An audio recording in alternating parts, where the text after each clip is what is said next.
ये बात है सन 1899 की, जब 10 साल का एक विद्यार्थी क्वीन विक्टोरिया के राजारोहण की 50वीं वर्षगांठ पर बांटी जा रही मिठाई को यह कहते हुए कूड़ेदान में फेंक देता है कि हम विदेशी राज्य की खुशियां क्यों मनाएं। ब्रिटिश शासन के विरुद्ध संपूर्ण देश में आवाज उठ रही थी। 1905 के बंग भंग आंदोलन का दमन करने के लिए अंग्रेजों ने वंदे मातरम के नारे पर प्रतिबंध लगाया था। नागपुर के एक सरकारी स्कूल में पढ़ने वाले एक बच्चे के मन में अंग्रेजी शासन के विरुद्ध असंतोष धीरे धीरे विद्रोह का रूप ले रहा था। 1907 में किसी एक दिन स्कूल में निरीक्षण करने के लिए जैसे ही एक अंग्रेज दाखिल हुआ तो उसका स्वागत उस बालक ने वंदे मातरम के उद्घोष से किया। वही बालक बाद में केशव बलिराम हेडगेवार के नाम से विश्वविख्यात हो। उनका जन्म 1 अप्रैल 1889 में नागपुर में हुआ था। वह जन्मजात देशभक्त थे। बचपन से ही उनके मन में प्रश्न उठता कि हम गुलाम क्यों हैं।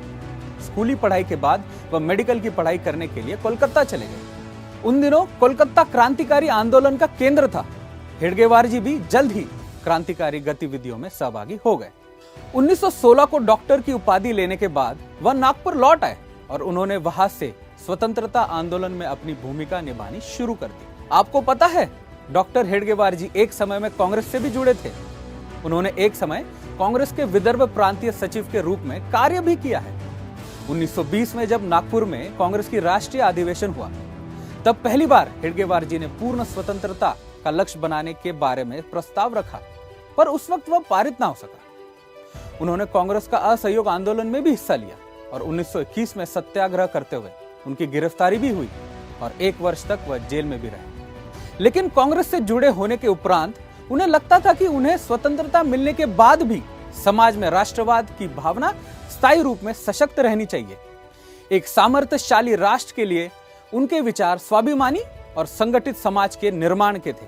कांग्रेस में व्यक्ति पूजा हेडगेवार जी के लिए चिंता का विषय बन गया, इसलिए उन्होंने कांग्रेस छोड़ दी। उन दिनों वीर सावरकर जी रत्नागिरी के प्रवास पर थे। सावरकर जी के साथ हेडगेवार जी का लगातार हिंदू राष्ट्र पर विचार विमर्श चलता रहा। दोनों ने अधिक से अधिक युवाओं को हिंदू राष्ट्र के कल्याण और सशक्तिकरण में दिशा मोड़ने का सुझाव दिया।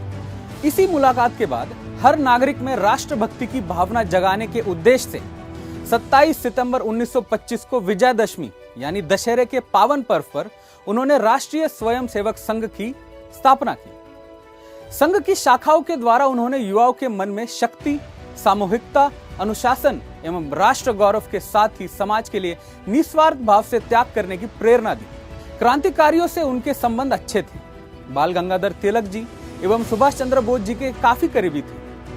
गांधी के साथ भी वह देश की राजनीति और भविष्य पर चर्चा किया करते थे और कहते हैं कि 1928 में लाहौर में जब कैप्टन सॉन्डर्स की हत्या के बाद भगत सिंह, राजगुरु, सुखदेव फरार हुए तो वह नागपुर में हेडगेवार जी के पास आकर रुके थे। हेडगेवार जी की सोच बहुत अलग थी। उनका मानना था कि व्यक्ति आज है, कल नहीं, इसलिए आदर्श व्यक्ति से बड़ा विचार और सिद्धांतों का होना चाहिए, क्योंकि वही सदैव जीवित रहेगा। उनके विचारों के बल आज आरएसएस दुनिया के सबसे बड़े संगठन के रूप में काम कर रहा है। हेडगेवार जी ने 51 वर्ष की आयु में 40 के दशक में शरीर छोड़ दिया, पर 100 वर्ष पूर्व उन्होंने लगाया हुआ आरएसएस नाम का एक पौधा विराट वट वृक्ष का स्वरूप धारण कर चुका है। समाज में परिवर्तन के कई उदाहरण हैं, पर कोई महापुरुष किसी महापरिवर्तन पर अपनी छाप शताब्दियों तक छोड़ता है तो वह युग पुरुष कहलाता है। ऐसे युग पुरुष को हमारा कोटि कोटि नमन।